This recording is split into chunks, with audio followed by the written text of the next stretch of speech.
Welcome to the Once Upon an Island podcast, number 2 on the charts, number 1 in your hearts. I'm your host, Wesley, and of course, I am joined by my cheerful co-host, Rebekah. And today we're talking about Survivor 49, episode 11, and wow, so much happened tonight. Yes. Yeah. Wow. A lot had the potential to happen tonight. All I could think tonight was like, wow, I wonder what Sophie B is going to steal. Will she steal Rizgod's idol? Will she steal Steven's block a vote? Will she do nothing? Because last week, I even ran a poll about this, Rebekah. I ran a poll after our conversation and the podcast with Mary, because when I recorded with you and I recorded with Mary, I was unaware, which makes it even worse in my mind, that Sophie B found Christina's idol in her bag in a secret scene. They didn't leave it in the show. Yes, which on one hand could make you think, oh, that means this is a good look for Sophie B. They're hiding this because it would have made her look more like a dodo had they left it in the show. But shoot, she has 1 week left to play this thing. And at the moment, all I think is, okay, I guess she is either A, going to do nothing, which has been my suspicion all along, or B, she's going to steal Rizgod's idol, which doesn't seem likely.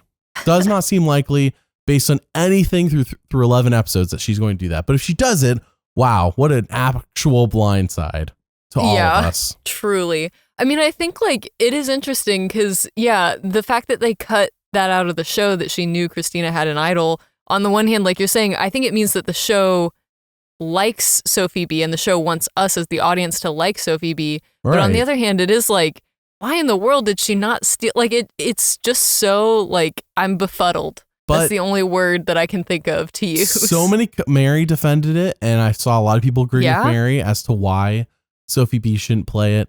I believe when I ran the poll, let me double check the numbers. The majority agreed with Mary's position, which is Sophie B made the right call doing nothing. But I hear everyone, and I'm not. This is not like a joke when I say like I genuinely still think the wrong decision was made. Yeah, it's not like I'm not like memeing or joking. I genuinely, it was 68% thought she was right to do nothing. 32% thought she should. 32% thought she should have done something with it. In this case, stealing Christina's idol. Yeah, I mean, I get the arguments for why she should have held on to it and waited, and like, I hear where everyone's coming from. I think my thing is that argument only works if she does eventually play it and it works and it's like a good play. And so far, like you were saying, it just seems like she's not wanting to play it. And I just don't understand, like, what she's waiting for. Now, if she had tried to steal Steven's steal a vote, which he does not have, that would have been hilarious. Objectively, I wouldn't have liked that because I'm a fan of Sophie B. Like, I want her to play. She can't steal Steven if she wants to. That would have been hilarious for her to try. Is that what you're saying? Yes, it would have been funny if she stood up and was like, Steven, do you have a steal a vote? And he was like, no. And then it's like, okay, well, here we are. No, so how the actual knowledge is power thing reads. So I went back and checked because I was under the impression that you could steal it up until they went to play it. But a couple of comments corrected and they were like, hey, actually, you have to do it before anybody even votes. And I'm like, okay. So I went back and looked at how it reads. And the rule is, that's correct, by the way, what they were saying about in regards to that. Okay. The rule is that you can ask one of two questions. The question is, do you have an advantage or do you have an idol? So in this case, she knows Steven has an advantage. She doesn't have to specify what the advantage is. However, how Steven's advantage specifically works is he has to play it before tribal, leading to the potential, and it still could happen next week, potentially hilarious situation of Steven plays the block vote before tribal because that's how it has to be worked. You have to announce you have to do it before tribal. And Sophie B still tries to steal it. No matter what, here's the thing, no matter what, it makes Sophie B look bad. A, to not use it. B, to try to steal Steven's block vote. The only thing that could be a good look for Sophie B is to steal Rizgod's idol. And even then, that just seems like so unlikely. Yeah. But that's the only thing left to look good on that knowledge is power. I mean, something that I was almost wondering, like, this would be epic if this happened. I kind of doubt it is going to happen just based on the way that we've seen people play so far. Based on Survivor 49, yeah. Just based on the whole season. Yes, based on Survivor 49. But I almost was like picturing like I think it was Sari in Game Changers when she tried to use Sarah's like advantage to save Sarah. Because like Sarah, like that moment. No, she tried stealing from Sarah. Well, yes, but she's trying, if I recall correctly, it's been a while since I've seen the season. I think she was trying to save Sarah or someone in their alliance or something, because like Sarah wasn't believing her that like someone was in trouble or something. Correct me if I'm wrong. It was very sus the way Suri. If Suri really intended to save Sarah, why should she try to steal it from Sarah? You know what I mean? Well, I think Sarah gave it to her for safekeeping. Am I? Yes, but she couldn't just take it from her. You were correct in that. Yes, right. So, but what I was hoping, and again, this is not going to happen in season 49, but like if Sophie B realized that all the votes are on Savannah and the only way to save her is to steal Rizgod's idol, play it for Savannah, like that would have been so fun. Again, that would never happen this season, but that would have been cinema. That is some Survivor 45, 46, 47 new era. You're in the wrong part of the new era. You're in the part of the new era where people love to sit on their hands. They love to do nothing. I hope this is cathartic for some people to hear, because if I was listening to a Survivor podcast after watching this episode, I would be hoping that somebody would be saying what I'm thinking. In this case, I'm thinking, why are we all doing nothing? Why are we all... Yeah. This is another episode. Like last week, I applauded the losing side for trying something. This week, everybody tried nothing and they succeeded. Great job. Sophie S is not the main target here. I can get in a sense like, okay, she beats me at Final Tribal. Right. But Sophie S, like, I'm going to vote Savannah. Like, holy crap, Savannah also needs to go. Why can't we get rid of Savannah and then Sophie S?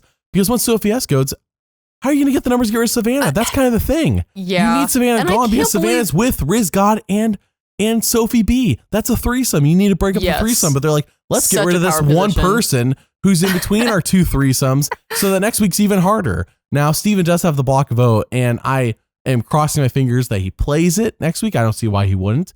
He plays it next week. I cross my fingers that Sophie B tries to steal it. Yep. Like, these are things I am hoping for. Yeah. I feel like we keep saying that those like next episode, next week could be, a move or something. It's like, we're saying it again. Next week's Teeny's week to do something. Mitch is going to make a move next week. Like, it's happened before.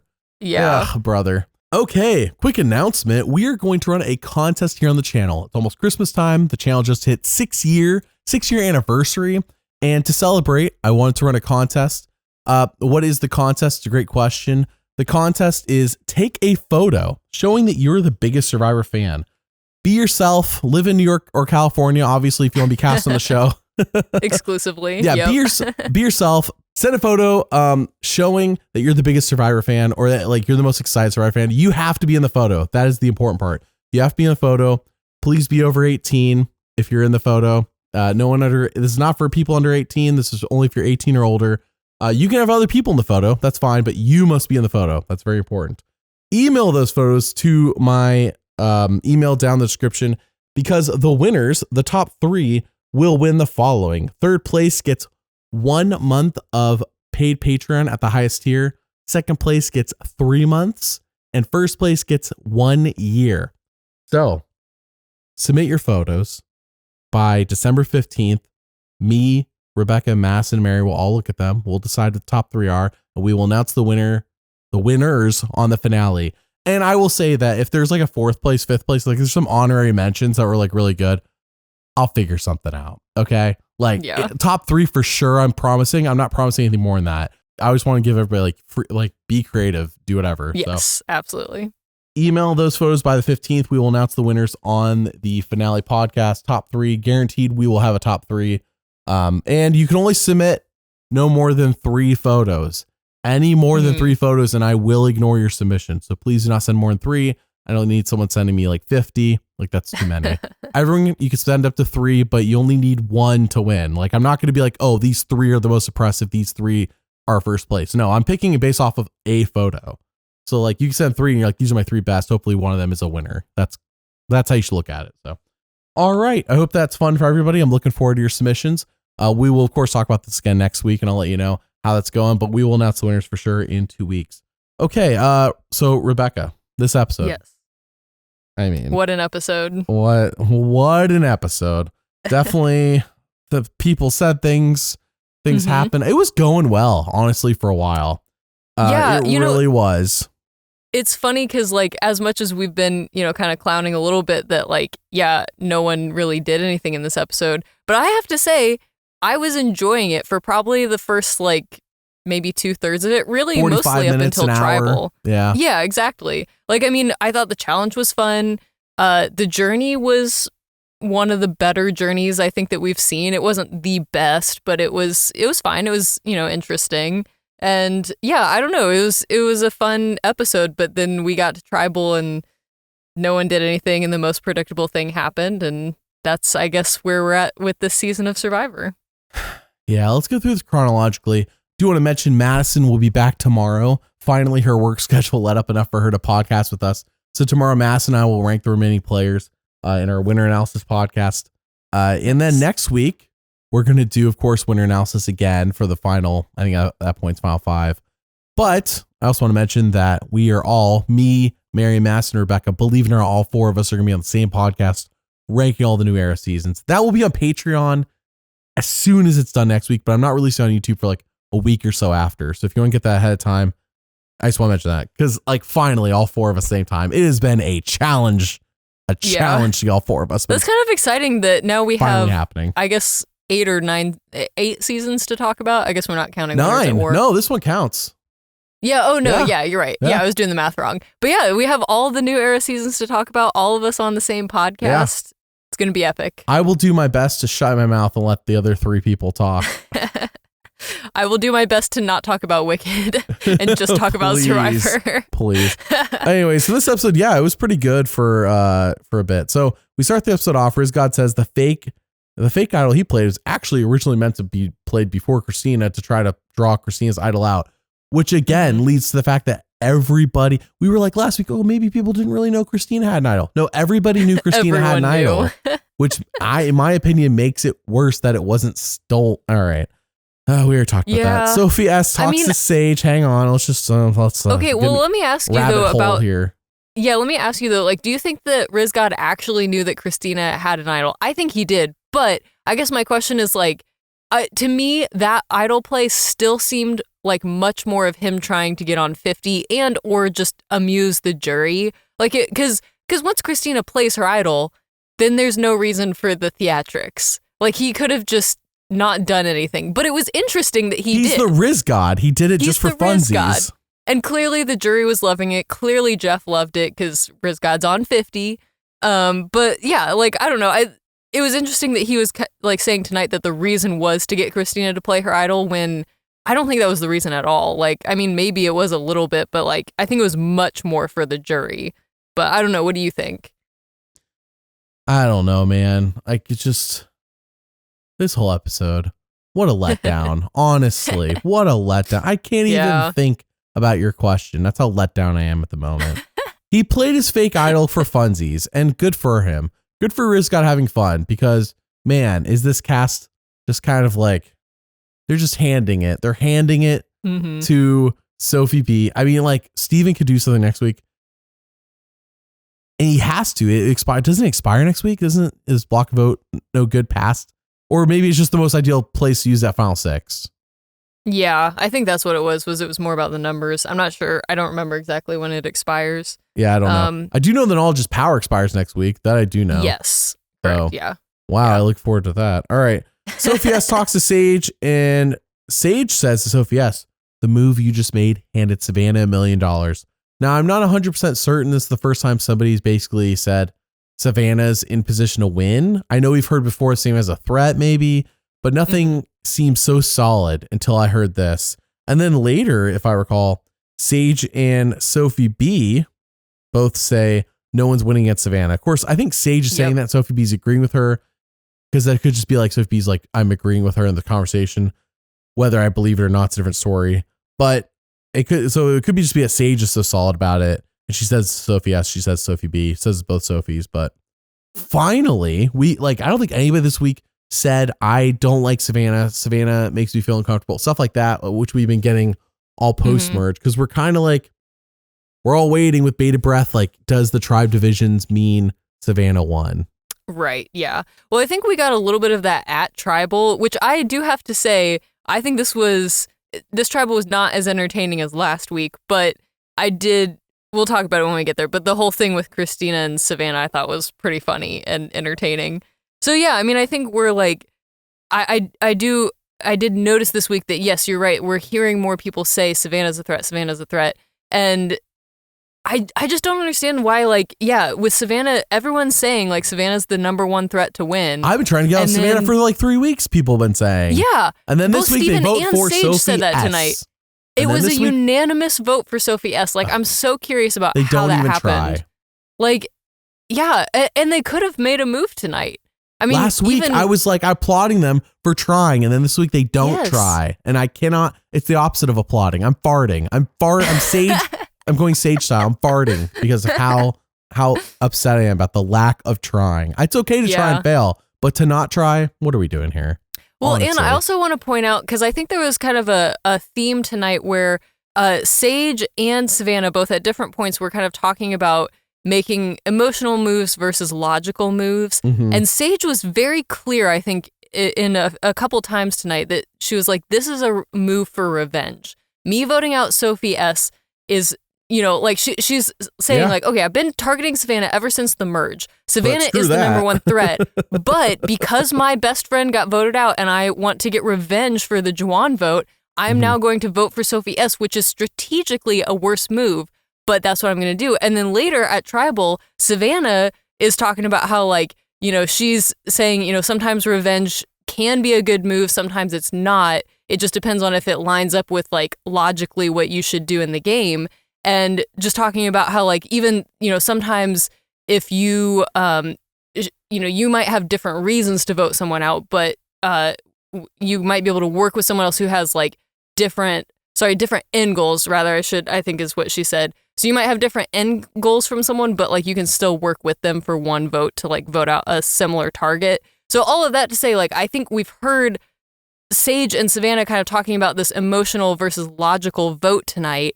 And Sage made what I would say is the incorrect move and just went with her emotions and went with revenge, knowing that it was not the logical move. Whereas Savannah, this was really good for her game to get Sophie S out of here, since she couldn't go after Steven. Like, this was the best move for her. And so, yeah, it might have been a little revenge too, but, like, mostly it was a logical move. So I think all of that to say this episode really was portraying, I think, Savannah as, like, making a really good move. Even though, again, Savannah made a good move. Yeah. Yeah. It was a little boring. A lot of other people should have done a lot of other things. But Savannah is being set up by the show, I think, as being a smart player. So that will, that bodes well for winner analysis. Savannah and Rizgod both made a good move tonight. I understand it. Let's say the tribe divisions of 50 have given it away and Savannah is the winner, right? I understand why Rizgod isn't turning on Savannah. I get it. Rizgod has done things, and in his Rizgod mind, thinks he's done enough to win over the jury. And he probably, I mean, I wouldn't be shocked, I guess, if Savannah swept the jury, but I also would be shocked. She did. But what I'm saying is I understand Rizgod's position and why he isn't trying to get rid of Savannah. Makes sense. Why isn't Savannah turning on herself? Makes sense. You know what I mean? Like, okay, let's clear up. Right. There's 7 people left, right? Or is there 6 people? There's 6 people left. Why isn't Sophie B turning on these two is the big question. Because Sophie B literally says, I'm at the bottom of this trio, which is fine, which is not, this is not what she says, which is fine if you want to get 85K and get second place. I'm sorry, third place. Yeah. But then she goes to try to strategize.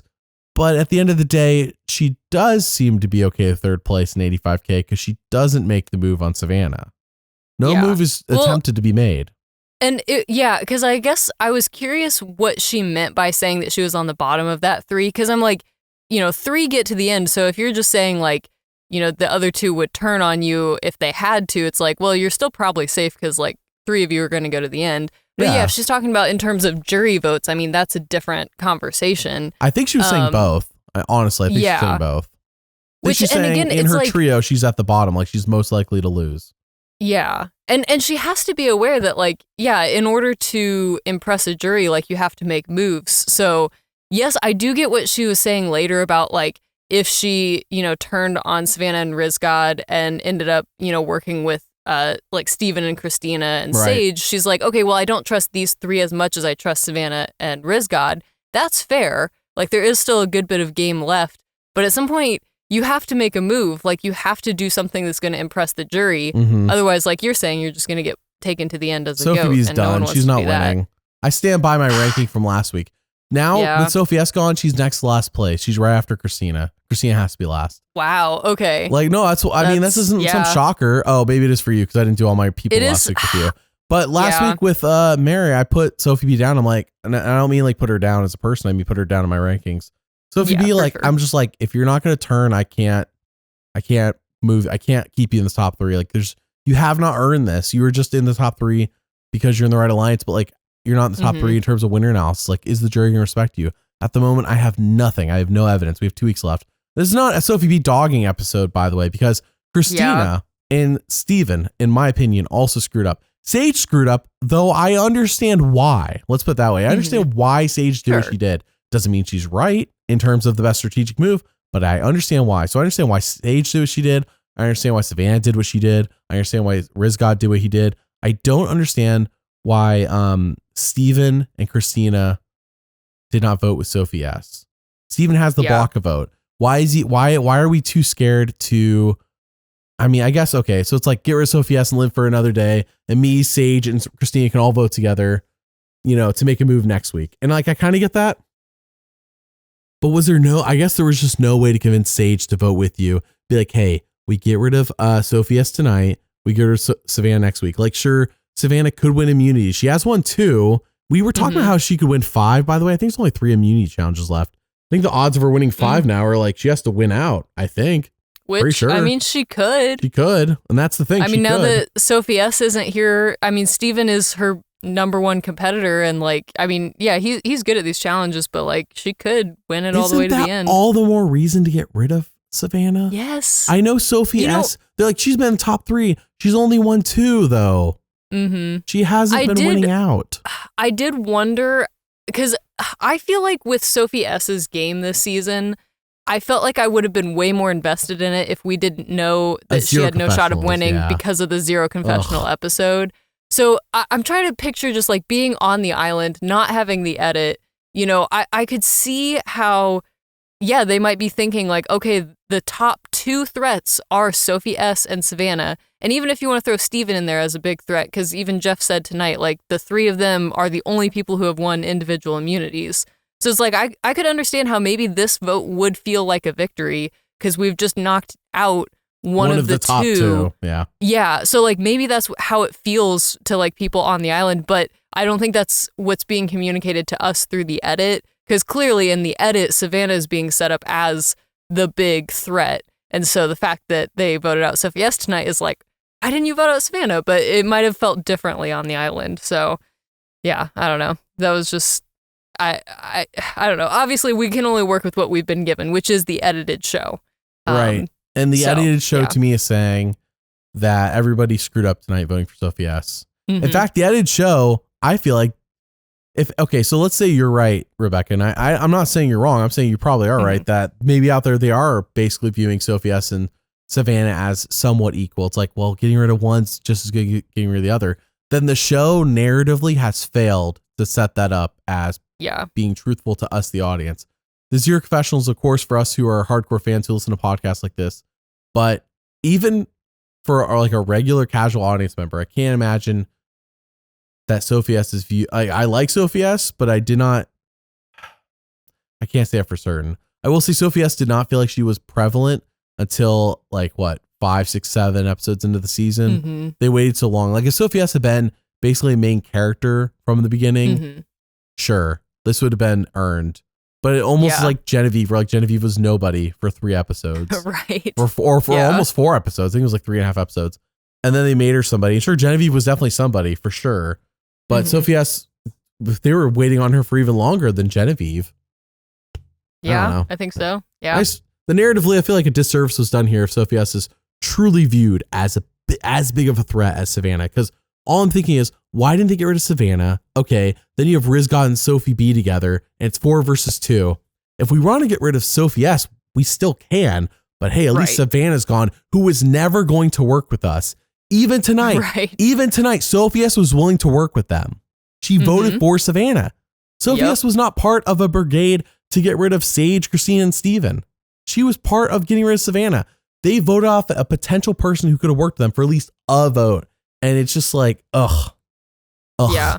Well, and to further like play devil's advocate, kind of like you were saying earlier, yeah, I mean, Savannah is just, she's so much more connected. Like Sophie S is more of a free agent. Even, yeah, like you're saying, up until tonight's vote. So yeah, it's like, it is interesting that they kind of go after the lone wolf instead of someone who has such a tight alliance, which, and by the way, they still have an idol. Like the three of them still have this, the Rizgod's idol, which is insane. I know. And they also have the knowledge is power. No one knows about, but still, yeah. Yeah. What an interesting strategy. I'm sorry for those who didn't want to hear a little bit of complaining, but we are 11 episodes into a 13 episode season. And in my mind, people are just sitting on their hands, and I'm over it. I mean, you probably could cut a little bit of this episode out because we have been recording for like 4 hours, so maybe trim it down to like maybe 25-ish. Yeah, probably. Minutes, something like that. But I might leave it all in. Who knows? All right. Well, let's keep it interesting. We'll talk through the whole episode. I just really I could not sit on. I'm just over. I am so sick and tired of players going on the show and then deciding to do nothing. I'm totally okay. But notice I'm not ragging on Sage. Sage had an emotional reason to do it. Like, I'm okay with people making emotional votes. I'm okay with people making strategic votes. I'm not okay with people making dumb votes or doing nothing. Like, I know this is dumb. I'm doing it anyways, or I'm doing nothing.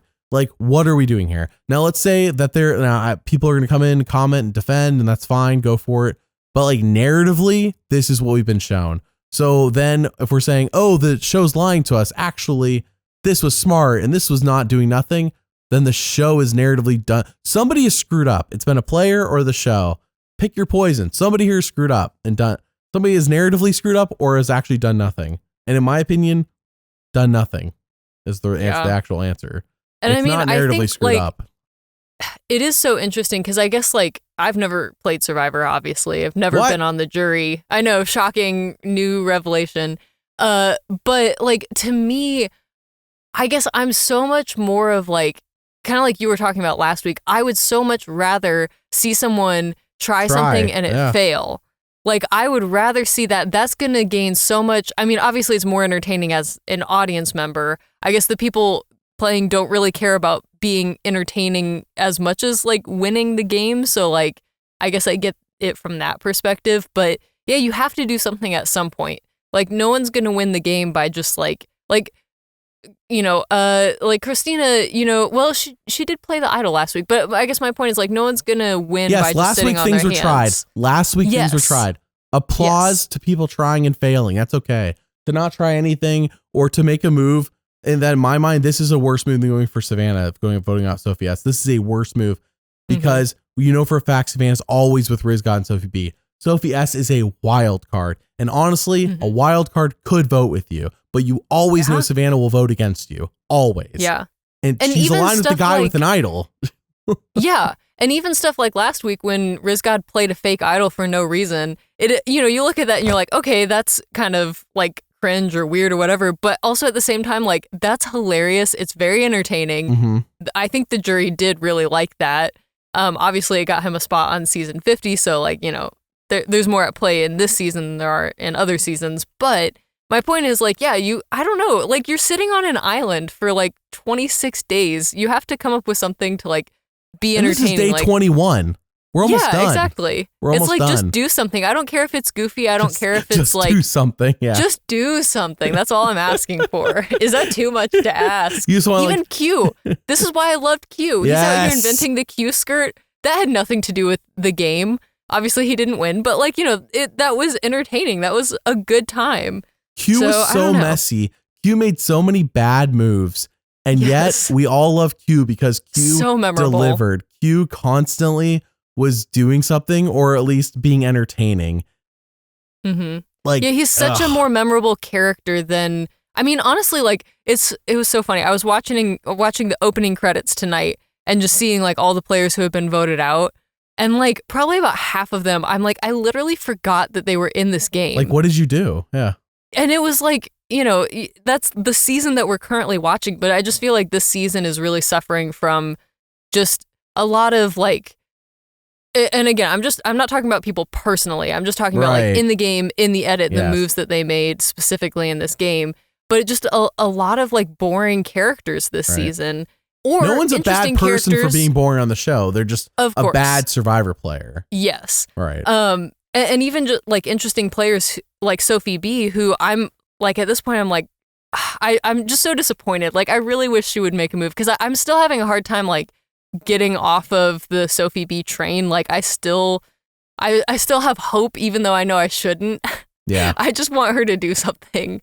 Like, she's I feel like she had such potential, and maybe she'll still pull something out next week. But yeah, I don't know. That's kind of where I'm at so far with this season. There were a lot of comments last week saying, "Oh, Sophie B, what she's going to do is she's going to steal Rizgod's idol." Now, I think that's fun in theory, like fan fiction of Survivor 49, but I still think it's happening. We're writing fan fiction about this season. That's really what those comments are to me. What Sophie B is going to steal Rizgod's idol to me is fan fiction. By the way, if it happens, I will happily eat my words. I do not mind being wrong. If me being wrong means the show gets better, I am okay with that. Absolutely. I hope to be wrong and the show improves. But 100%. We are 11 episodes into 13. Narratively, if something exciting is going to happen, the show usually sets it up. And the only thing exciting at the moment to me is Steven's going to play his block vote and Sophie B's going to try to steal it, which will be funny if that happens. Yes, absolutely. But it will just go further to prove she should have just stole Christina's idol. A guaranteed idol that was on the other side that you were never going to work with. Yeah. Anyways, all right. Hey, we finished the episode. Here were the messages in our group. As soon as the vote finished, nothing was played, nothing was tried. Oh boy, what fun is what I said. And you replied with, but that's what makes Survivor so exciting and dangerous, knowing you could make a move and choosing not to. And for that, Rebekah, yes, that is what makes Survivor so dangerous. So we have whined and cried. We've all enjoyed our wine and cheese for about 35 minutes now. Let's move on. The journey boat comes along, and I will say that there has been 4 journeys every New Era season. I went back and looked because some seasons it felt like there's more. I think it's more that they front loaded the journeys. So there's been 4 journeys every season. This is our 3rd one. So I'm like, is there going to be another one next week? Oh boy. Or maybe they just cut it down to 3 this season instead of having 4. Because remember the first journey, Jake got bit by the snake. They had to cut a journey. Oh, yeah. The snake changed so much of the game. We got 2 tribes. It really did. We got no earn the merge. That snake is the MVP of the season. Yeah, the real hero of season 49. The real hero was that sea crate. The sea crate caused no damage. Didn't kill Jake. Didn't poison him. Nothing. It's like, here's just a warning shot, and it was just enough to change the course of 49. Flip the game on its head. It's a survive. It really is, dude. It's a Survivor game changer. Game Changers 2, you have to cast the sea crate that did that. The journey boat shows up, and this to me, Rebekah, in retrospect, is so representative of the cast.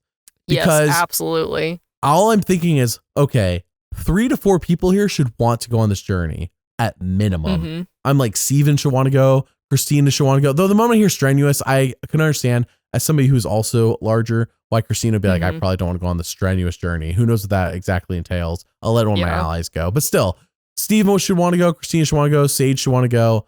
Potentially Sophie S. Especially Sophie S was planning on flipping on Savannah tonight. Like, that's 4 people.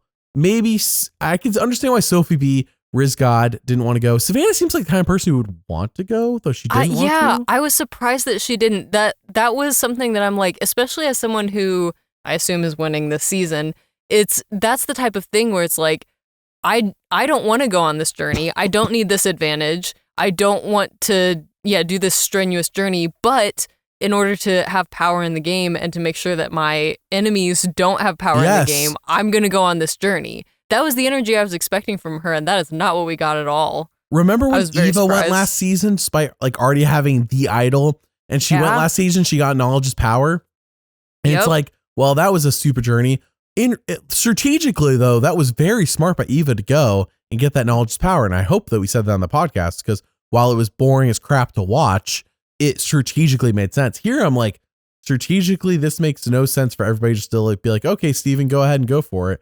Like, why and then, isn't Savannah trying to block him? As soon as he leaves, there are so many conversations where everyone's like, oh man, I can't believe we let Steven go on the journey. That's really bad for my game. It's like, okay, well, why didn't you volunteer? Why didn't you do something? Right. Why? That's what this episode should have been called. Why didn't you do something then? Why didn't you try something? Why didn't you at least just try anything? As soon as that bow showed up, Rebekah, I turned to Mary. I'm like, oh man, they're gonna have to like do like a rock, paper, scissors contest or something. Yeah. Because everybody's gonna want to go on this thing. And then for everybody just like bend over or whatever, sit on their hands and let Steven go. Good for Steven, by the way. I want to give props to Steven for going. Because Steven's like, okay, I could lose my vote, but like I'm also not exactly like things aren't going my way. Like this is the thing I might change my game. And while I personally hate the idea of losing my vote, I think it's bollocks, as Penner would say. I do think that this was, so there's been 2 journeys this season so far. The first one we liked, I recall. It was throwing the coconuts in the nets or whatever. I forget exactly how that one worked. Oh, yeah. It's been a while. Yeah. The second one I actually remember being bollocks. And we're like, that was a bad journey. First one was good. Second one was bad. This one I liked. I liked this one. And in essence, it ended up being like a cakewalk, I guess. Not a cakewalk, but if you look at how much time Steven still had to finish the journey, it was easy in that aspect. But it was cinema. It was theatrical. Like it seemed like it was a hard journey and it was something he had to earn. And I mean, we didn't show up and flip an hourglass and have to like roll some dice or something. You know what I mean? Like that, those are garbage crap journeys. When Rachel told us that she went on the journey that could have ripped her into the ocean, she was thinking the same thing. I'm like, yeah, that was a good journey.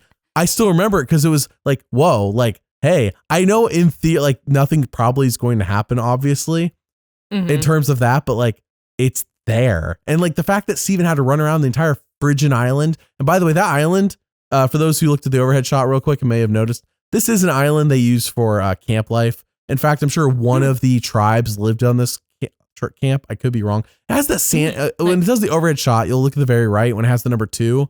The number 2 spot, it has the sandbar with like they've used this island for a ton of tribes. So I almost wonder, like, I wonder if one of the tribes lived here and I just forgot. And I wonder if like Steven ran by an old tribe site, but they didn't show that at all. They didn't show that at all because they don't want you to feel like Fiji's like this small. It's really not small. It's just they don't want you to feel like, oh, we just reuse the same 3 islands over and over, you know. I think. Anyways, point being is I really like this challenge. I think Steven did a great job. Like he tried his best. He earned a block of vote. And when he came back to camp, he's like, he just tells the truth. He just doesn't tell him what the advantage is. And I'm like, honestly, the best way to play, because you come back and say you have nothing. That was really smart. People are probably not going to believe you. You come back and say I lost my vote and got, like, people aren't going to believe that. People are going to lean towards believing you have something. So just tell them you have an advantage. Just don't tell them what. And like he did it perfectly. And Rizgod out here talking like he's me, saying, I know for a fact, Steven, you have a steal vote. Like, I'm like, holy crap, did Rizgod just channel me? Because I would do that. And I would think I'm right too. I would think I'm right. I would be wrong. I think Rizgod thought he was right too. Yeah, I'm sure he does. Like, I mean, okay, we're talking about MVPs of this season. I think Steven was the MVP of this episode. Yes. I mean, obviously, like he got some good advantages and immunity and stuff. Dude. But like he brought the correct energy. I mean, as soon as the boat showed up, he's like, I'm going on this journey. He gets there. He's like, I'm going to give my all to this. Like, you know, yeah, you were right. Like he did have a good bit of time left, but it didn't matter because like he was like on a mission. He's like, I'm not going to run out of time. And then he comes back and he's like, what if I just kind of mess with people a little bit? What if I, you know, get Rizgod's wheels spinning a little bit? And that was such a good way to play that. So yeah, I mean, he really did a lot to carry this episode to keep it entertaining. And even going into the immunity challenge, I was like, he was so high energy compared to everyone else who was so like relatively low energy. Because, you know, I'm sure everyone's tired, exhausted, like all of it. I get it.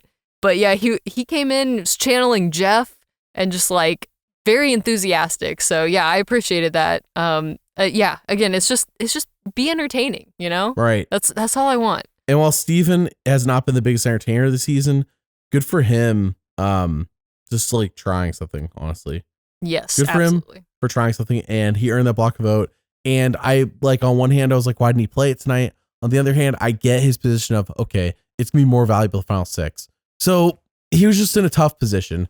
Him, I don't know. Just we already talked. We already ranted. We already whined. And all right. Well, and I mean, I don't know how much he was able to trust people, but it was a unanimous vote tonight. So objectively, it would have not made sense for him to play it. I don't know how.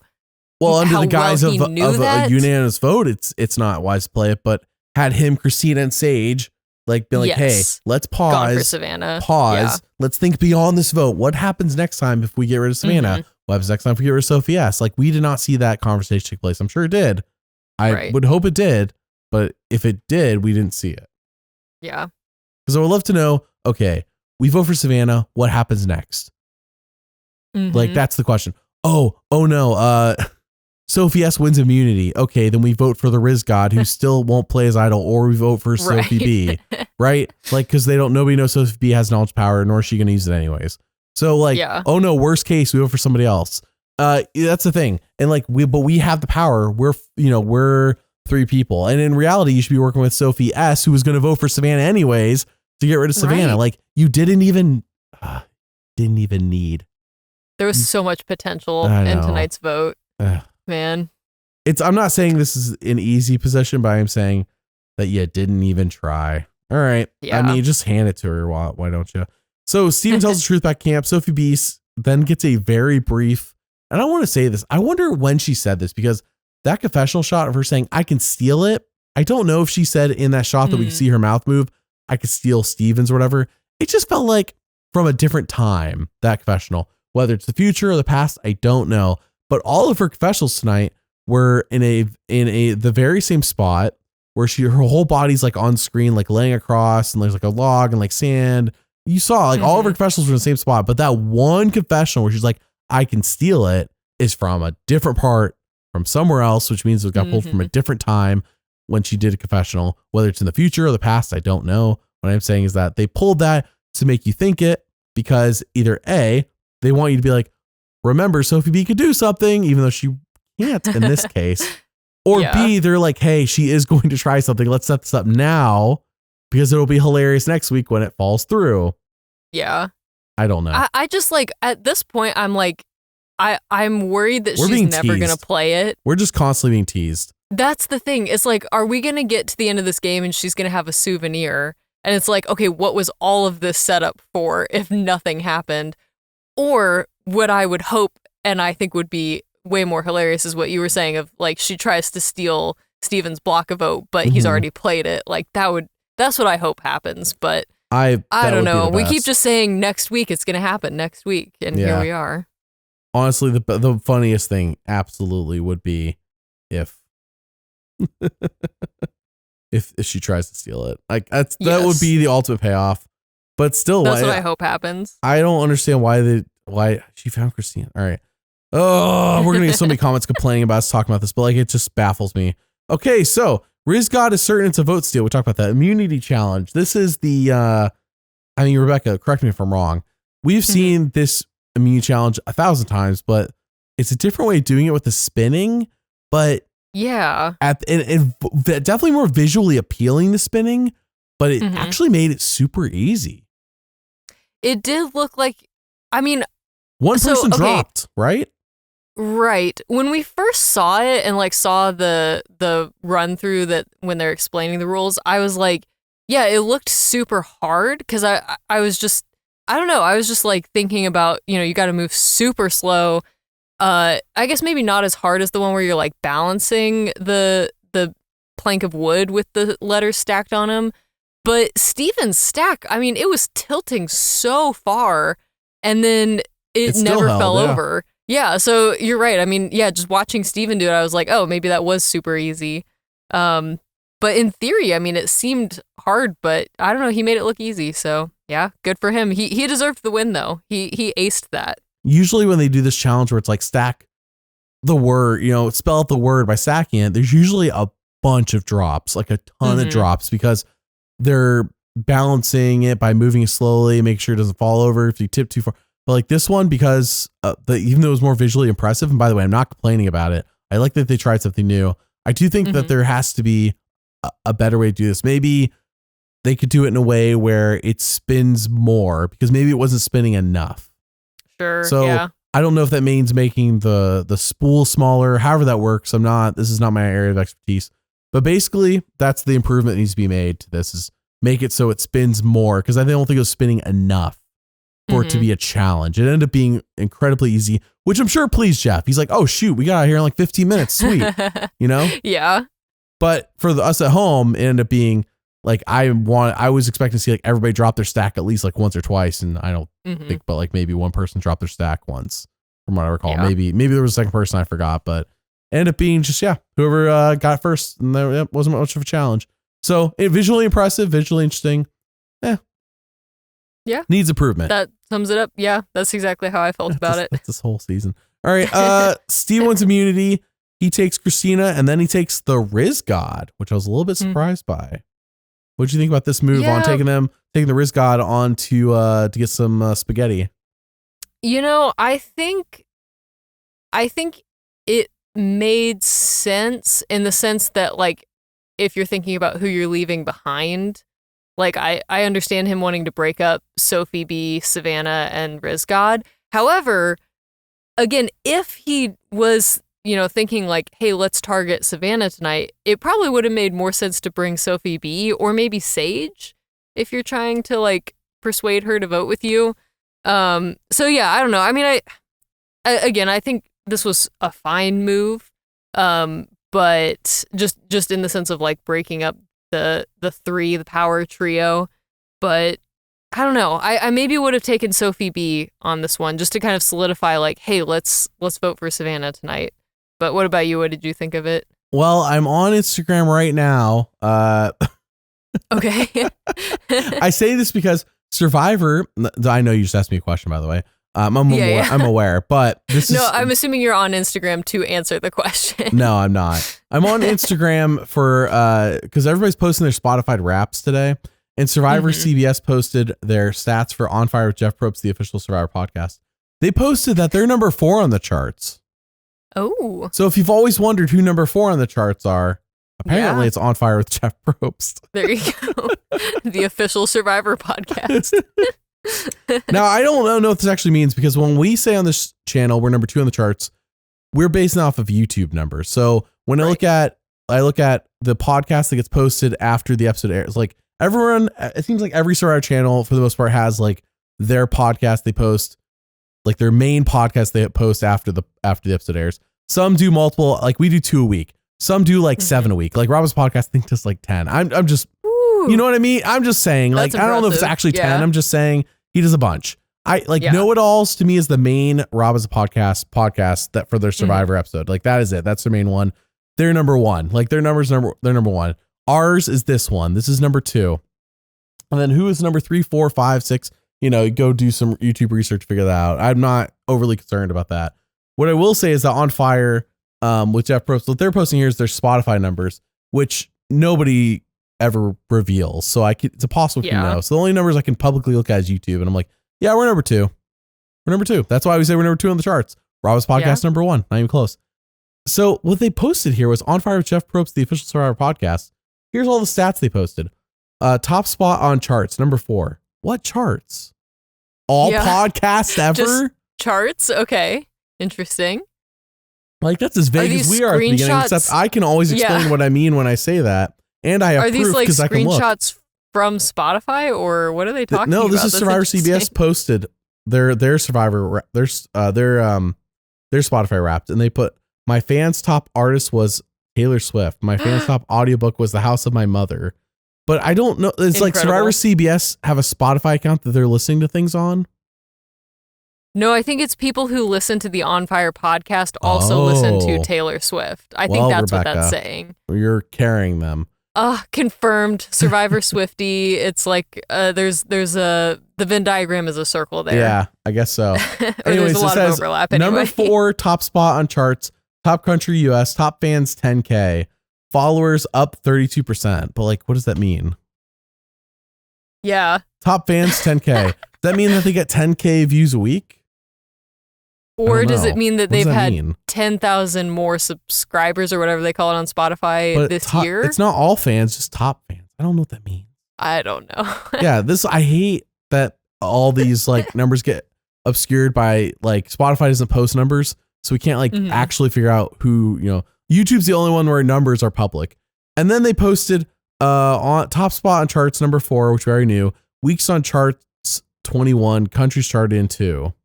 But like, what charts? Yeah. What charts?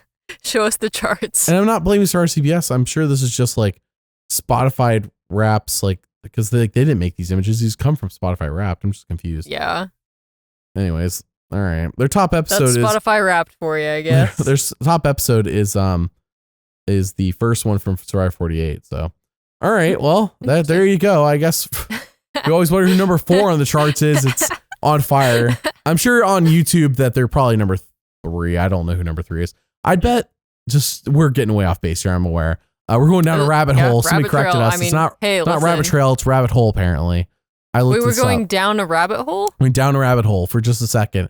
I think this is just me. What I remember looking up last time I looked, I think Tyson's podcast is number 3 on YouTube. And then I think No Buffs is number 4. Don't quote me on this. I could be wrong because I don't really keep track beyond 1 and 2. Imagine if we talk about all this and then before the episode airs, like somebody passes us and then it's like we're no longer number 2. Oh, well, that would suck. But I am saying is that On Fire, I believe On Fire is somewhere in that. It's definitely maybe is number 4 on YouTube as well. Okay. I could be wrong. But anyways, for those always wondering, because we've talked about it. And I don't know, just I think it's a good little tagline. I think that On Fire on YouTube is probably sitting somewhere between 4 and 5 in terms of weekly numbers. So anyways, all right. Steven takes us to on reward. Do you remember what your question was? Oh, just asking like, what you thought of him choosing Christina and Rizgod instead of like Sage or Sophie S. I guess if the goal was to go for Sophie S, it worked because Rizgod, and that's what they talked about. Mm-hmm. If that was the goal, then they accomplished it. I don't think it was the right goal, but it was the goal. Yeah. So I guess it worked out. Steven says, maybe I don't need a block of vote. And that's when my heart sank. When that was said by Steven, I was like, oh, nothing fun's going to happen this episode. That's when I realized it. Because up until he took them on reward, I'm like, it's a pretty good episode so far. I like it. Like I was not having wine and cheese. I was enjoying it. I was enjoying the episode. And then the moment he says that, I was like, oh, shoot, they're letting us know he's not going to play it tonight. Oh, no. Mm-hmm. And then Sophie S pitches to Sage and Soph about getting out Savannah. But like, that's not happening. Mm-hmm. Because Sage says, I want emotional revenge. And I was like, oh, no. And then Sophie S says, it's now or never to get out Savannah. I'm like, well, it's never then. And then we go to Tribal. And you said something happened at Tribal that was interesting you want to talk about. So go ahead about that. Well, actually, right before we get to Tribal, because there's a conversation where Sage and Savannah are talking about voting for Sophie S. And then right after that, we hear from Savannah where she's saying, like, Sage has lied to me in the past. I don't know if I can trust her. But from what I know of her, I think that she wants revenge on Sophie S. I'm paraphrasing what Savannah said. But I think she wants revenge on Sophie S. And I think that she's going to vote with me. Even though that's not the best strategic move for her right now, I trust that she's going to vote with me. So I think that was interesting that they kind of showed that because I think Savannah has a really good read on people, or at least Sage in this moment of like knowing that vote is not in Sage's best interest, but then she's still going to vote that way. And so Savannah was able to like trust that. So I don't know. I just felt like there were a few times in this episode where the edit and just the show is trying to portray to us that Savannah she has a good read on people and she's smart and she understands like how this game is being played by everybody. So I wanted to point that out. Yes. But then we get to Tribal and I don't know. The most entertaining part of this Tribal was when Christina and Savannah were talking about how they don't like each other. And Savannah was like, oh, we have a love-hate relationship. She didn't say hate. And then Christina was like, it's a strong dislike. And it's just like, I think it was interesting because Christina, I think, has been portrayed as like someone who, I mean, she gets overwhelmed really easily. Like even just in the conversation where Savannah asked her who she was going to vote for, like she had to take a step back, take a moment.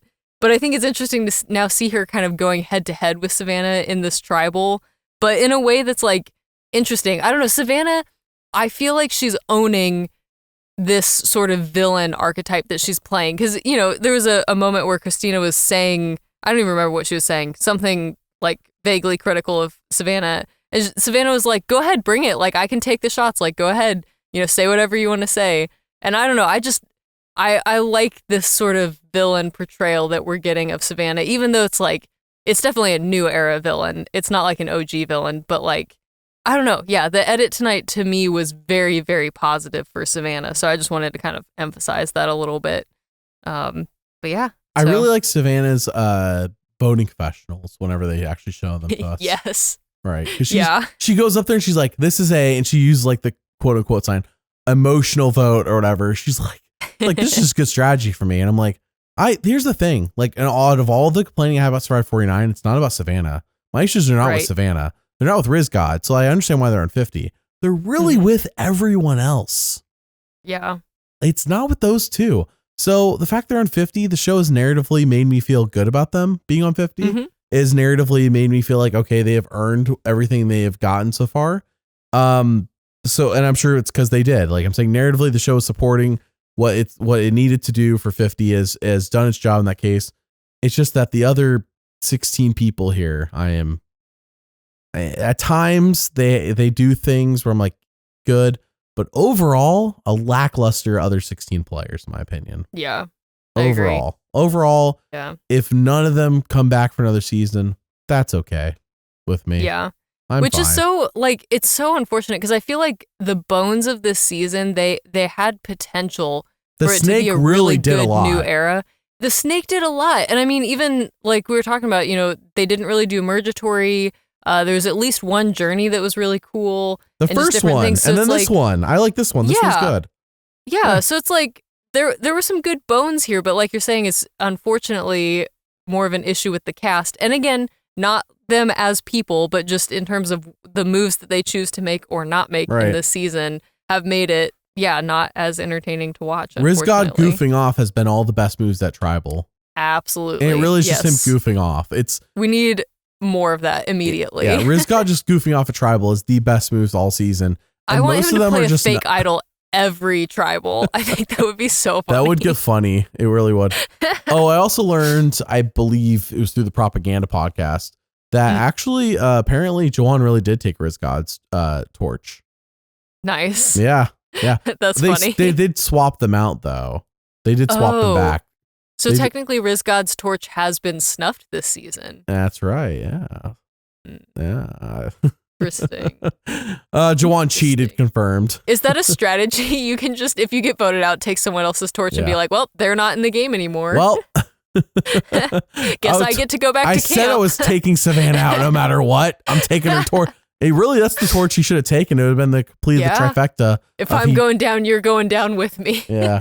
Hey, so what next one? Survivor. Honestly, I watched and it's here we are an hour and a half later. I don't remember anything. Yeah, it seemed like not a lot of interesting stuff. I mean, people were shocked at the challenge, but like, what else is new? Christina told Jeff to shut up at the challenge and then immediately apologized. Yeah. That was pretty exciting. Sage had a tear go down her cheek, but like all the crying this season has actually been very, Yeah. And I saw people like last week, they were talking about like Christina had her moment and it's like, I think we all felt jaded, and it's not Christina's fault that we were all so jaded about seeing somebody get so emotional on Survivor. It's like, cause they just keep shoving it down our throat. Yeah. Because it's been so hyper produced in the past, right? Where it's like, bringing up stuff that's like not real, or stuff that happened like 15 years ago or whatever, right? But it's like, like you said, that's not Christina's fault. No, it's not. They've toned it down, I will say, since the first few seasons of the new era. But I think we're all just still like we're trauma recovering.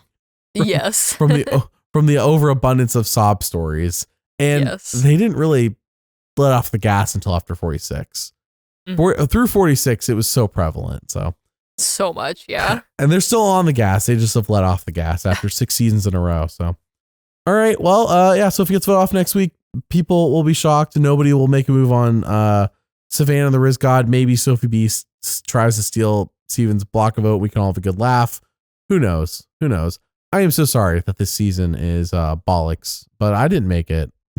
Yeah. But I'm sorry. I mean, it's interesting because I feel like we always knew that 49 was going to be overshadowed to some extent by 50. But it didn't have to be. It didn't have to be to this extent by any means. But I do have to say, like, I don't know, as meh as this season has been, I'm so excited for 50. Like, I'm kind of just like, okay, we got to get through the end of this season so that we can get to 50. Like, it is the light at the end of the tunnel. That's the thing, and who though. knows? It didn't have maybe to be I'll that be way. disappointed, but it did not have to be that way. But I don't know. Like, I agree with what you said earlier in the sense that I think Savannah and Rizgod, like, I'm excited to see them play again on a cast with better characters. And so for that reason, I think, I don't know if I would say it's worth watching 49 to set up 50, but like, I'm just ready for us to get to 50. February can't get here fast enough. Right. If Savannah or Rizgod or both, that would be wild. If Savannah or Rizgod or both get to like the final 3 of next season, then I would say this is an essential watch. But if neither gets to the final 3, I would say, I'd almost say, yeah, it's okay if you get 49. We'll see how the next 2 weeks go. But at the moment, I would maybe like, say, like, watch a couple scenes, like watch Rizgod play his fake idol, like watch stuff a highlight like that. reel. But yeah, you don't have to watch the whole thing. watch like one of my videos where I like do top 10 moments, you know. Stuff yes, like that. Absolutely. Yeah, definitely. At the moment, we'll see how the next 2 episodes go, but yeah, we'll see. Yeah. All Hopefully right. It picks up. What's new on Patreon? Every day, people comment and be like, "Hey, where's X video? I used to watch it, now it's gone." To answer your question, I have a free post on Patreon. Free. You don't have to pay anything. It is a post showing you all the videos that have been removed and links to videos I have fixed that you can watch right now that haven't yet released on YouTube. So if you're wondering where a video went off to, that's the answer to your question. Link in the description. You don't have to pay anything. It's a free post because those videos were public and it's a shame that YouTube took them down. All right. Other than that, we have, of course, the contest we talked about earlier. So if you want to win free paid Patreon membership, there you go. I have a bunch of story videos for people who are going to be on 50, some including Rick Devens. What about Genevieve, Jenna Lewis? There are more. I'm just slipping at the moment. I've made so many. I've made a bunch of people who are going to be on 50. So if you want to catch up on them, watch their videos, check them out. They're on Patreon. We're doing our monthly. So every month this month it's 4 videos. You can nominate all the ideas you want, but at the end of the day, patrons are going to pick 4 video ideas this month. So if you want to pick those videos, you want to nominate ideas and vote. This is the time. That's what we're doing. We do it at the beginning of every month. Jump on there. And if you're an Amazing Race fan, by the way, because this season Amazing Race has been pretty good. It actually inspired me enough to make Amazing Race videos. I have 3 Amazing Race videos right now on Patreon that you can watch. I just released one yesterday on YouTube and people seem to genuinely enjoy it. And I think it's nice to go to something you enjoy when the main thing you enjoy is disappointing you, you know? Yes, absolutely. When Survivor's being a disappointment, I like to go to the Amazing Race. Amazing Race is always solid. Amazing Race doesn't let me down. Survivor's highs are a lot higher, but their lows are a lot lower. Whereas Amazing Race, their lows are never as low as Survivor. That makes sense. Yeah, like very consistent. Amazing Race doesn't have a Survivor 49. Now it does have a couple of bummer seasons, but like those were like so long ago that it like no HD era season to me has been such a bummer where I'm like, oh, that actually, I take that back. That's not true. Season 32 is a trash fire and I stand behind it. And the winners have blocked me on social media because I've said this so often and they get so annoyed by me. Oh, I know. Fun fact for those wondering, the winner, one of the winners, if not both winners of season 32 are so annoyed by me trashing their season that they have blocked me on social media. I can't name anyone else who's blocked me on social media, but those 2 have, or at least one of them has. For sure one of them has. I don't know if the other one did. Because 32 is a trash fire. Anyways, other than season 32, every HD season of Amazing Race is a good one at minimum. And when its highs are really good, But yeah, when Survivor's letting me down, I go to Amazing Race. It's a really good show. I really enjoy it. So, all right, let's move on to winner analysis. Tonight, Rebekah and I, we're just going to do our top 2 because we're near the end of the season. And tomorrow, Mass and I will do our top 6. Well, top 6. We'll do all 6. I feel like I've done that on accident like 3 or 4 weeks in a row. I'm not meaning to. At this point, I feel like it's a bit. I mean, it's not pretty meant to funny. be. I like it's it. Not meant to You should be. make it a bit. Sometimes I'm just an idiot. All right. That's the way it is. That's so real. That's valid. Okay, Rebekah, who's your top 2? So I struggled. I want to hear with you defend this, Sophie B. Go ahead. No, I can't. I gotta say Savannah number 1, Rizgod number 2. I'm I in the just same can't boat. at this point. I struggled with it because I wanted to keep Sophie B at number 2, but until she like does something, I just can't. She has to be lower. You want to like shake her and be like, do something. I know. In fact, I would put Steven at 3 if we were going to 3. Like, I think she's fallen that far from me, which is so unfortunate because I like her so much. Like, I just want her to do well in this game. And here we are. So, yeah, Savannah number 1, Rizgod number 2. What about you? Same. I've seen 1 and 2. I'm not sure about the rest of the numbers. I will do that tomorrow with Masson. But yes, 1 for me, absolutely. Savannah number 2, Rizgod. My concern with Rizgod, honestly, at the moment is that like he didn't have to play his idol tonight, and it didn't seem like his name was even on the table. He hasn't had to play his idol a few times, and it's been portrayed in a positive way. But like tonight was the first time we're like, people are not really talking about getting rid of Rizgod, despite him having an idol, which could just be bad game players. Like, don't get me wrong, but at the same time, if those game players are the ones voting, I mean, it's you know, it's still relevant if they're on the jury. It's clear maybe Rizgod isn't making. And maybe he doesn't have enough jury votes. Like maybe people aren't viewing him as big of a threat as he should be. And I'm curious as to why Savannah is this foregone conclusion to Sage, whereas Rizgod is not. Based on what we see on the show, nothing on the show has indicated to me why Savannah is this foregone conclusion to win $1 million and why Rizgod is not a contest for Sage. I mean, this might be oversimplifying it, but I wonder if it's just because of the immunity challenges, like the fact that Rizgod hasn't won or even been close.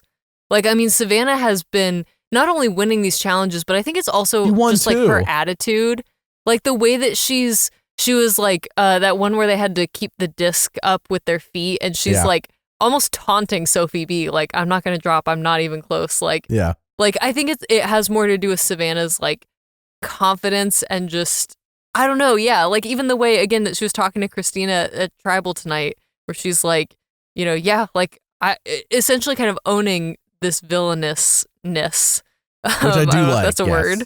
Yeah, but I think that has a lot to do with it. Whereas like Rizgod is entertaining, but I don't know if people are taking him seriously as a threat to win because of his like, I don't know if I would say immaturity because that feels a little too harsh. Yeah. But just like the way that he's talking about Riz and like, you know, all this stuff, which again is entertaining to watch. I don't mean this to come across as a critique, but in terms of like voting for someone to win $1 million, I could see that being a consideration. I think there's definitely a factor of Rizgod is 25 but acts younger. Do I want to give that $1 million, or do I want to give it to the 31-year-old Savannah, who I think will mostly responsibly use the money I give her? Yeah, because I do, as much as that's not talked about on the show, you hear a lot in post-game interviews where it's like this person and how I think they're going to spend the money is important to me. So like, that's why we're surprised when like Fabio won. Cause like, what did they know who they're giving $1 million to? Whatever happened to him? What did he spend that $1 million on? I haven't thought about him in a long time. I think the rumor is that he blew it really fast, and I'm like not surprised at all. And everyone's jaws stay intact in place.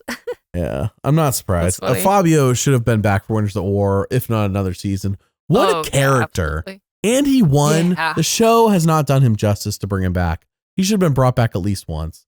Yeah. Like a character, unless of course, for some reason he was like, I think the reason, a reason to not bring somebody back, like they're not mentally stable, or maybe they're like on drugs. I'm not saying that he's either of those things. I'm saying like, I can see those reasons, but like, as far as I know, I don't think that's an issue for him.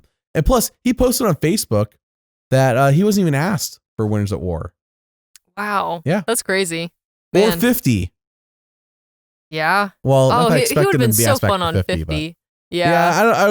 I mean, considering the winners that they brought back 50 are all new era winners, I'm not surprised on that one. Yeah. But he wasn't asked for either. It's like, come on now. It's Fabio. Anyways, what were we talking about? Oh yeah, Savannah. Winner analysis. If I was between Rizgod and Savannah, I guess me personally, I am a fan of Did You Entertain Me?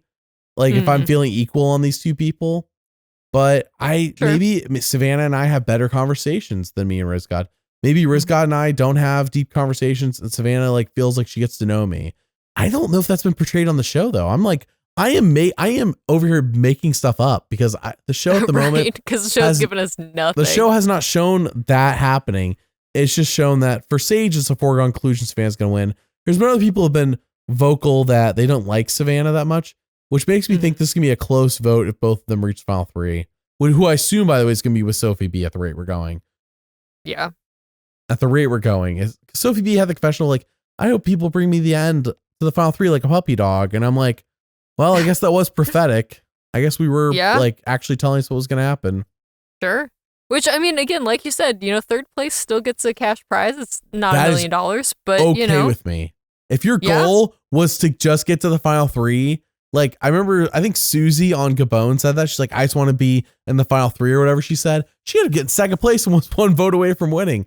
Like, she accomplished her goal. I don't think she was like, like if your goal is to just get to final 3 and at minimum make $85K. All right. Well, I don't know why you want Survivor when the goal is to win, but that's the show's fault for casting you. That's not your fault. Yeah, you're like, I mean, openly, my goal is just to get the final 3. Well, that's the show's fault. Here's the thing, though. It depends, because, like, for a lot of people, that's still a life-changing amount of money. So it's like, it's not as significant as $1 million, obviously. No. But, like, I don't know. Yeah, I again, like you said, if that's your goal, sure, go for it. And even after Obama takes his cut, I think it's somewhere between, like, 50 and 60K. So, like, pretty good. Yeah, that's a really nice chunk of change. I'll take it. I'll take it if you don't want it. Yeah, exactly. Correct. So at the moment, Rizgod number 2, Savannah number 1. With the tribe, let's say like 50 wasn't happening, would I still have them there? I probably personally, if I didn't know tribe divisions or 50 wasn't happening, I probably would have Rizgod at 1 and Savannah at 2. Okay, just because of all the negativity I have heard about Savannah so far. Yeah. But I still think they would be the top 2. I think it would still be 1, 2. Just swap them if there was no tribe divisions on 50. See, I feel like I would probably have more emphasis on Steven if we didn't know about 50. Oh, yeah. I think he might be my number 1, to be honest. The thing is, here's the thing. We have talked about this all season. Somebody like Steven could win. That's the thing. Steven's never been skunked. Steven's on the radar. Steven's done things. Steven has people who likes him. Steven could win. Steven could win, and the show was just like unimpressed by Steven. They're like, oh, if we have to pick a guy from 50, we're going to pick the Rizgod over Steven. And I'd be like, yes, that makes sense. That doesn't make Steven a bad guy. It just makes Steven like not a super exciting winner. It's not even necessarily so much that they weren't impressed with Steven, but just that Rizgod, like if they had to pick between the two, like you said, like they're going to go with he's a more entertaining character. He's going to bring entertainment to the season, where Steven's just like a solid dude. Yes. Yeah. So at the moment, it's not a foregone conclusion that Savannah wins and Rizgod gets second or third. No. But it definitely, to me, seems like, okay, who else is going to win? For a time, we were thinking Sage. For a time, we were thinking Sophie B. We threw around like, okay, who could be a winner, but just not be impressive enough to the show to bring back? And at the moment, where we're currently standing, Steven's the answer. Yeah. Steven's the answer. So we'll see what happens next week with that. With his block of vote, which could definitely change things. It does get interesting with like the winner divisions on season 50. Like, I don't know. That would be interesting if Steven ended up winning and then they just decided not to have a winner from this season. Yeah. Which again, I feel like Survivor's been doing a couple things like that to us recently, where it's like they're throwing little plot twists at us. So I'm a fan of that. Like even the Joe thing last season where, he That's got on purpled us. in an episode. We should have known. I mean, yeah, but the show emphasized him so much. I haven't gone back and rewatched it, which I should because that would be interesting. But why would you rewatch like, 48? Ugh. Well, yeah, just I don't know, because I still feel like Kyle was the third wheel on that season, but he won.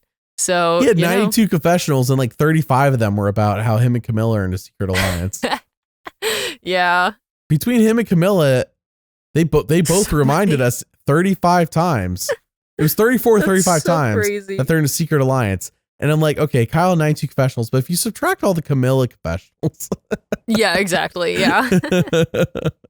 All right. Well, let's move on to trivia question. Rebekah, what's the score of the season between you and I? Okay, so we're neck and neck. You have 5 points. I have 4 points. So this could be the night that I tied up. You really have 4 points? I thought you had 3. I have 4 points. Oh. No, I got the one last week correct. Okay. So, yeah. Oh, which, by the way, was last week the week that, I forget what the question was. The Sari question. The Sarah Sari question, yep. About not participating in, or losing the most individual immunity challenges that people participated in. Right. To clarify, it is U.S. Survivor only, and technically Obviously. it would be 21 for both of them that they participated in and did not win. However, Sari sat out of one of those. She stepped down to, I think, like get burgers or something. There was like some incentive to step down. So she did not participate. So Sari only participated in 20 challenges that she lost, immunity challenges. And Sarah was 21. So just to clarify for anyone who is curious. But you have to look beyond just going on the wiki and looking at her chart, because her chart, when I looked at all the immunity challenges that she didn't win, I'm like, oh, it's 21. It's 21. I'm like, it was a tie, Rebekah. I messaged you and you went and looked. You're like, actually, it's just 20. I was like, oh, okay. Actually, yeah. No, that's a very fair actually, because I tried actually you. But hey, Survivor Wiki's never wrong, apparently. No, it's ever. not. No. Yeah. They've always got it locked in. All right. Well, go ahead and ask your question to me. We'll see if I nail it. Okay. I hope this episode, or this question is insane, so I hope you don't know it. Which episode contains the second time where every voting confessional is revealed to the audience before they were read? Okay. So the second time where we see all the votes before they're read. Yeah. Your options are China episode 11, Micronesia episode 13, Game Changers episode 11, or season 46 episode 12. And you can't tell me who is getting a vote off these episodes? I know Eric is the Micronesia one. Okay, my gosh. All right, now I got to that makes it. That doesn't make it as fun. Yeah. I guess doesn't make it as fun. Episode I'm trying 11 to stump of China. you here. Holy crap! China was 13 episodes. Episode 11 would have been I think the James episode. I don't know. James could have been episode 10. Micronesia's Eric, obviously. What was the other seasons? Game Changers episode 11 and season 46 episode 12. I don't remember who was episode 11 of Game Changers.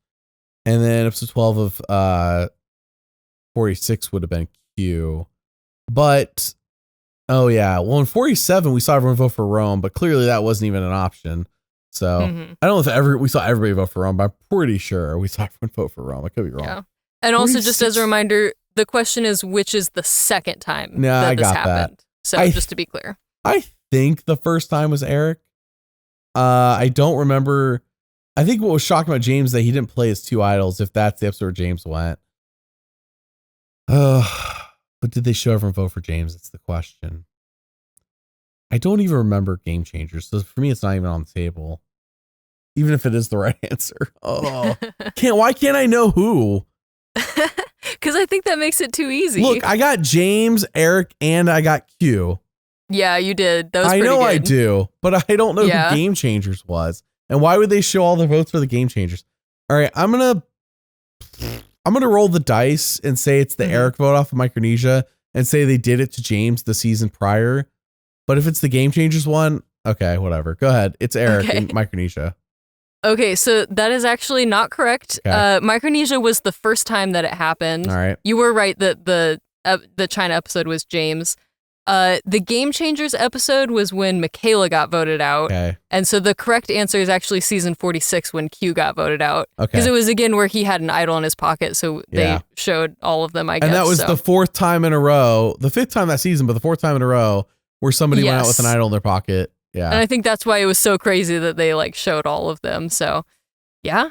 Yeah. But yeah, that was impressive. I'm impressed that you knew, the Eric one, that was a little more obvious, I guess, but Game Changers is like a black hole in my mind, dude. I know, it happened, and I remember the first half, but the second half is kind of it's a little boring. So yeah, I need to go rewatch it because I remember when I first watched Survivor, I really liked that season, but I think it was because I liked Sarah so much. Sure. And I did, even while I was watching it, was like, oh man, a lot of the interesting players are getting booted, super early. That's the problem with that season. They all go so early. But it had a lot of good players. Yeah. All right. Well, let's move on to my trivia question. My trivia question for you, Rebekah, is which season, you and I are in sync, dude. Which season was the second to have a player?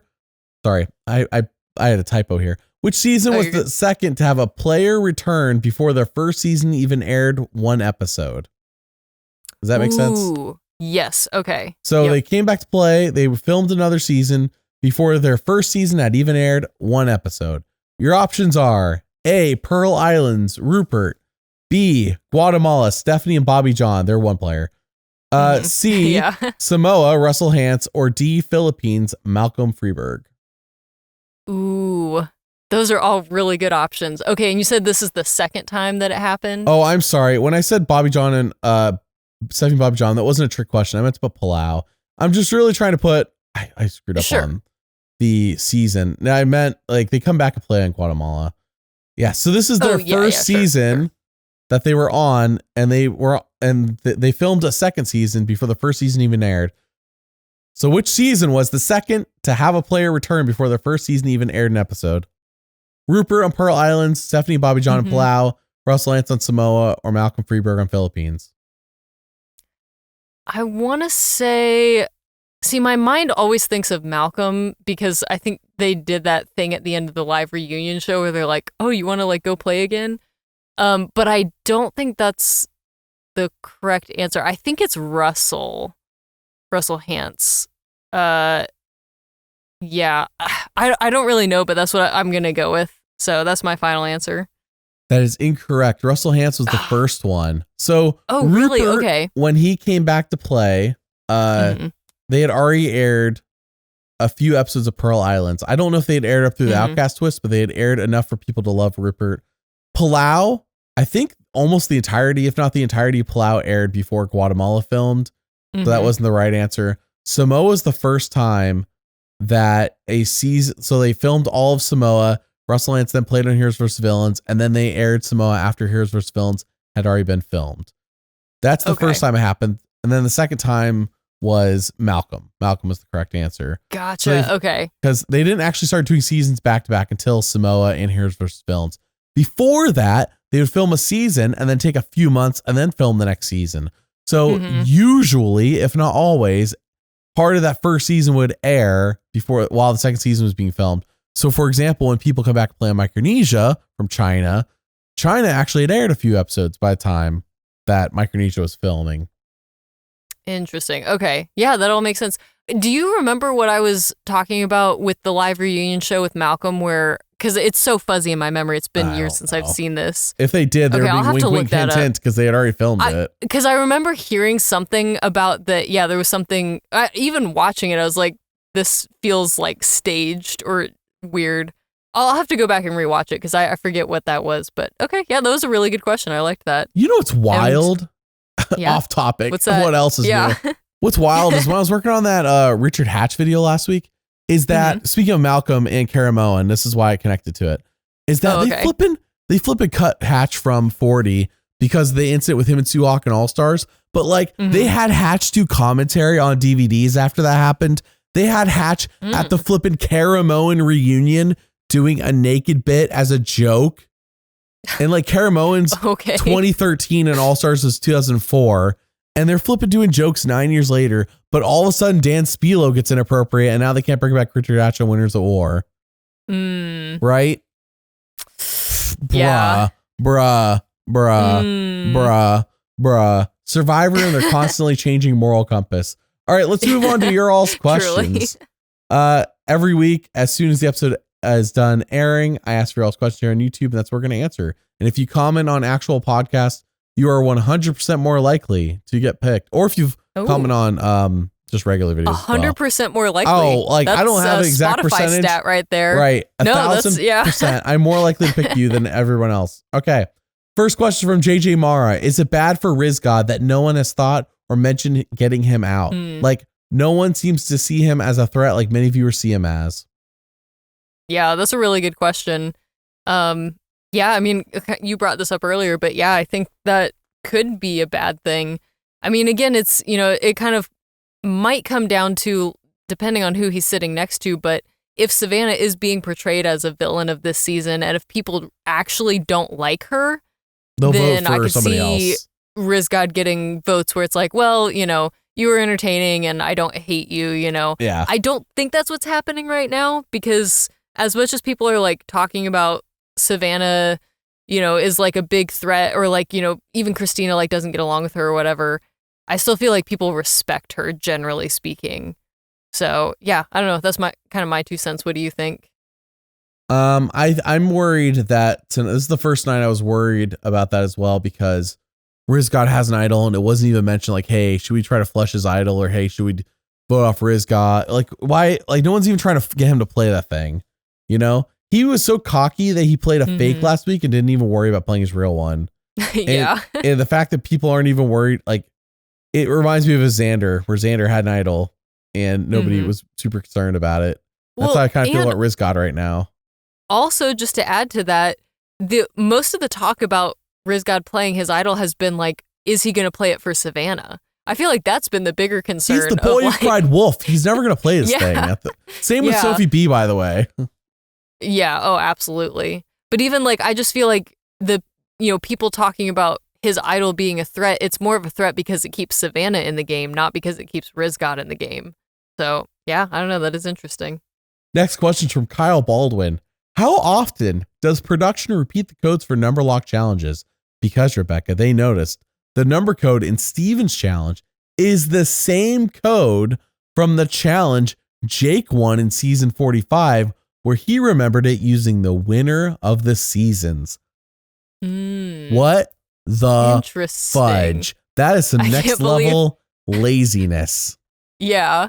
But also, like, this person's memory who commented this, like, that's very impressive. I think I would have never noticed that. No, I think the reason they remembered it is because of Jake having the memorization because of the winners. Like, he's like, oh yeah, JT 118.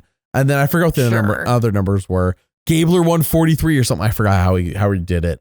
But yeah, basically that was the idea. And this person was like, oh, JT 18. And then like, why didn't they change the number code? I mean, I don't know if it really matters, because like, he can't just start trying number combinations, right? Like, he still has to run around the island. I think their point is, why did they change the number? Why are they repeating it? Yeah. There's no need to repeat the number. Why do they repeat the number? Yeah, no, that's a valid question. That's you don't need to defend production, Rebekah. You don't need to be like, does it matter? It does, because somebody noticed it, and now we all noticed it. There's only so many combinations of 6 numbers. Oh my gosh, no, there's not. Shut your mouth. With the amount of journeys that we have in the new era, I don't know. It's inevitable. Get out of here. All right, I'll next stop trolling. Next question's from Wishmaster. If Steven doesn't win immunity next week, is he for sure the one going home? I would argue that's on the table, but reality is that Steven should be blocking a vote next week.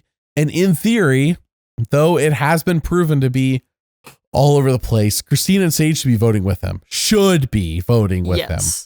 Though Sage, every other week, likes to vote with Savannah for some reason. Yeah. Yeah, I don't know what's going on there. Her and Jawan voted with Savannah and Rizgod, and then the next week they're gunning for them, and then the week after she's voting with her, but then next week let's like, make up your mind. Listen, that's what happens when you try to play the middle. Yeah, I don't know. Savannah's like, I'll just keep doing what I'm doing because every other week Sage is going to help me. Yeah. Next question from Integrity Farms. Are we getting an all Steven edit? Oops, all Steven? Oops, all Steven. Let's say hey, here's the thing. Like, I'm not saying it's like Kyle, but I'm saying like Kyle came on strong at the end of the season. And like, I was like, I think it was like what, 2 weeks out, a week out. I was like, all right, if Joe doesn't win this, it has to be Kyle. Like I still stuck to my guns on Joe, but at the end of the season, by the end of the season, I was like, okay, Kyle's the only other person here who could win this. And that's how I feel in terms of Rizgod and Savannah. It's like, okay, if it's not one of these 50s, it's probably Steven, I guess. Because it can't be Christina, or at the Sage has gone downhill a ton. Sophie B's gone downhill a ton. I don't know. We'll see. I'll talk to Masson about tomorrow. I'll get Masson's opinion. Haven't heard from her in like a month on the podcast. She might have something new than what you, me, and Mary have been saying. Curious to hear her insights. Yeah, right. For sure. All right. Last question's from Rocking Cardinal. Why did no one go look for the idol after Christina played it? That's a great question. If they did, we didn't see it. Oh, I meant to ask this earlier. Is there another Idol? I would assume, that they did. Yeah. Idols are good through 5. That's a really great question. Idols are good through 5. And while there's never been like a rule says for a fact, if an idol gets played, another one gets planted, it's kind of the rule of thumb is that this happens. So if people were looking, we didn't see it. Yeah, we saw them trying to, chase down chickens, but we didn't see any idol searching. So yeah, we saw Steven gets a voice for Jeff doing the challenge. Like this is some sort of summer camp, but we didn't see him look for an idol. That wasn't very important. Priorities, Priorities, exactly. I will say, like, man, we said it earlier, but Steven carried this episode. Yeah, he did. Like, he was so entertaining. Good for you, Steven. Good for him. Yep, MVP of the episode. Okay, let's move on to the last section of our podcast, our movie review, because every season of Survivor is a story. Even if the season has a lackluster story like this one, we can recommend movies that have much better stories. This movie I'm going to recommend. I know generally that people do not like black and white movies, and I generally agree with you. So if I recommend one, it's got to be good. And this week I'm recommending Clooney Brown. It's a comedy set in England right before World War II. And I don't know how to explain this movie without like potentially spoiling it and like setting the bar. I don't want to set expectations too high because I went into this movie knowing it's a silly comedy. It's about a woman who just loves plumbing. And I watched it, Rebekah. And by the end, I was like, holy crap. How have I never seen this movie before? Like her and the guy, the love interest. It's not even like a romantic movie by any means. She has a love interest, whatever. They're both insane characters amidst a bunch of people who are normal. And it's like, I don't think I've ever seen a comedy where like both the love interests are insane and everyone else is normal. Usually one of the love interests is normal, but no, both love interests are insane. And Clooney Brown's love for plumbing, I'm like, is this the movie making sexual jokes in 1942? I think it's 1942. Yeah. I could be wrong in the year. I think it's definitely the 40s. And I'm like, are they making sexual jokes about Clooney? She doesn't fix plumbing. She just takes a hammer to it. Like, I don't want to spoil the movie, but like she doesn't have any plumbing skills, but she sure loves it. And guys are amazed by it. And in fact, they're a little bit surprised. Like, it's like, I like we're watching with Mary. I'm like, are these sexual innuendos being slipped in, during movies while they're doing the code, like the codes in the movie code? You know what I'm talking about? Yeah. Right. Yeah. And Mary's like, I'm not 100% certain. And I'm like, I don't know, but I love it. It's so funny. Nice. It's so funny. I don't want to set the bar too high. Yeah, that sounds really interesting. I've actually never heard of this movie before, but it sounds like very funny and a good time. So I'm going to have to check it out. It's a breeze to watch. It's a breeze. Yeah. I wish it was in color too. Don't we all? Which every movie's in color. But this is one where it's like, it didn't detract from the movie at all because it wasn't like about the scenery. It wasn't like, it's just a comedy and it was silly. Yeah. It was silly front to back and it was a good time. And I recommend it. I'll put a link in the description on where to stream it at. Get it from your library or whatever. That's always a recommendation. If you can just get it from the library, go for it. Yeah, it kind of reminds me because like I agree with you. I generally speaking don't love black and white movies, but I think if the story is interesting enough, then you kind of like start to forget that you're watching a black and white movie. Yes, like that's how I felt.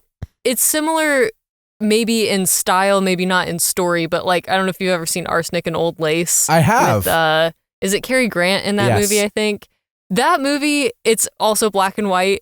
And it's so funny. It's basically just like, if anyone hasn't seen it, it's about this guy who like realizes that his aunts, I think, are like these old ladies who are like luring in sad old men with in quote marks, what they decide are sad old men, luring them into their hotel and like poisoning them. To kill them, right. To kill them because their lives are so sad.